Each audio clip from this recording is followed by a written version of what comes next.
Dalam hidup, memang ada momen naik dan turun. Kadang di bawah, kadang juga ada momen di atas. Ya, itulah yang dinamakan fase hidup. Dan juga mungkin sekarang lu ngerasa hidup lu kayak copy paste aja. Bangun, kerja, pulang, tidur. Terus besoknya diulang lagi dan lagi. Berputar di tempat yang sama. Sehingga buat lu berpikir kalau ini terjadi, mungkin karena lu merasa ada yang salah dengan diri lo.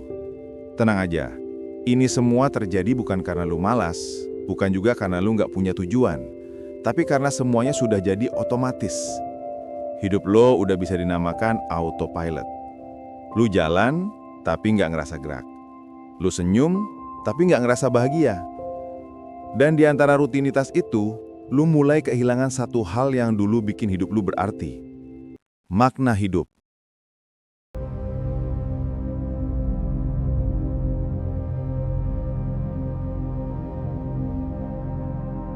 Ada alasan kenapa hidup mulai terasa monoton, yaitu karena lo tumbuh di sistem yang ngajar lo buat bertahan, bukan buat menikmati.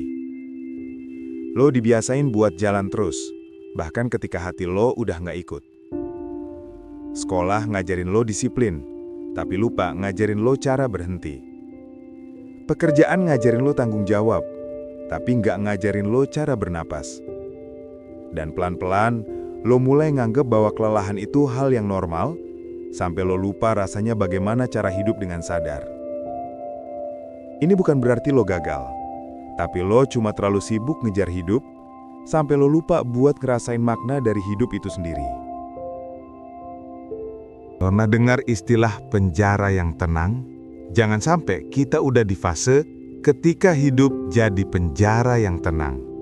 Inti dari masalahnya sebenarnya bukan karena lo nggak punya arah, tapi karena arah lo cuma ke depan, tanpa pernah melihat ke sekeliling.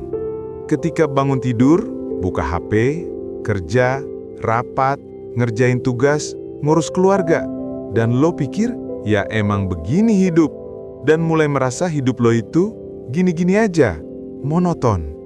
Padahal di balik semua itu, ada bagian dari diri lo yang perlahan mati karena nggak pernah diajak ngobrol.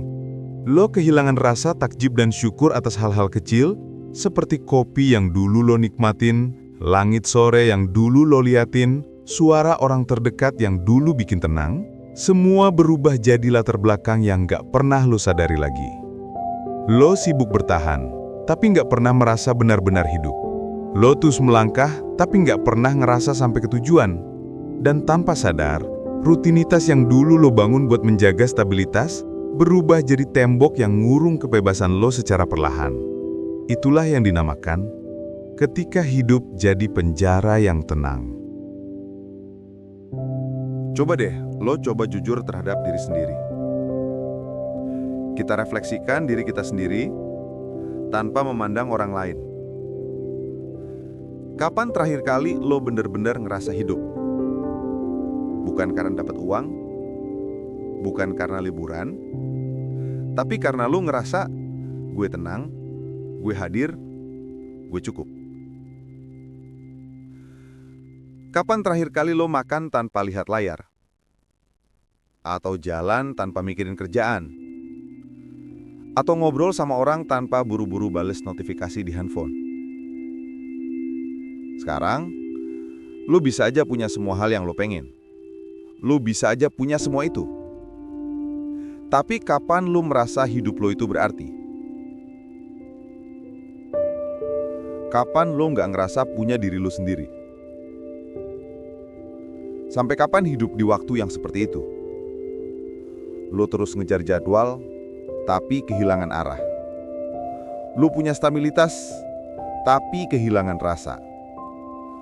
Malam-malam lo kosong, berasa hampa, padahal bukan karena lo nggak ada kegiatan, tapi karena lo udah lupa rasanya diam tanpa takut. Dan kadang lo nyoba ngisi kekosongan itu dengan hal-hal instan. Scroll medsos, beli barang, binge watch, atau nongkrong tanpa arah. Tapi setelah semua itu selesai, lo mulai merasa rasa kosongnya balik lagi. Sampai kapan mau merasakan itu terus? Padahal itu semua terjadi bukan karena lo nggak butuh hiburan. Yang lo butuhkan saat ini adalah makna. Makna dari sebuah kehidupan. Ayo kita breakdown satu-satu. Gue mulai akan bahas bagaimana cara keluar dari kehidupan monoton itu. Pertama, mulai hadir lagi. Lakuin hal kecil dengan penuh kesadaran. Minum kopi, rasain pahitnya. Jalan kaki, perhatiin langkah lo. Dengerin musik tanpa sambil mikirin kerjaan. Lo nggak butuh liburan mahal buat bahagia. Lo cuma perlu hadir di hidup lo sendiri. Kedua, temuin arti di dalam ulangannya. Rutinitas itu bukan hukuman, dia cuma wadah kosong. Dan lo yang ngisi maknanya. Kalau lo kerja tiap hari buat keluarga, ingat alasan kenapa lo mulai dulu. Kalau lo berangkat pagi demi mimpi, ingat kenapa lo mau berjuang dari awal. Makna itu nggak muncul dari hal baru, tapi dari cara lo melihat hal lama dengan mata yang baru. Ketiga, berani bosan. Kadang, lo ngerasa hampa karena lo terlalu takut sepi. Padahal justru dari sepi itu, lo bisa nemuin suara hati lo lagi. Coba lo diam, tanpa musik, tanpa notifikasi. Lihat gimana pikiran lo mulai ngeluarin hal-hal yang lo simpen selama ini. Itu bukan gangguan, itu panggilan buat pulang ke diri lo sendiri. Keempat, bikin ritme bukan sekedar jadwal.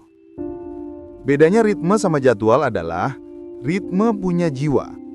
Jadwal lo cuma ngatur waktu, tapi ritme lo ngatur hidup. Sisain sedikit ruang kosong di hari lo, buat hal-hal kecil yang bikin lo ngerasa manusia lagi.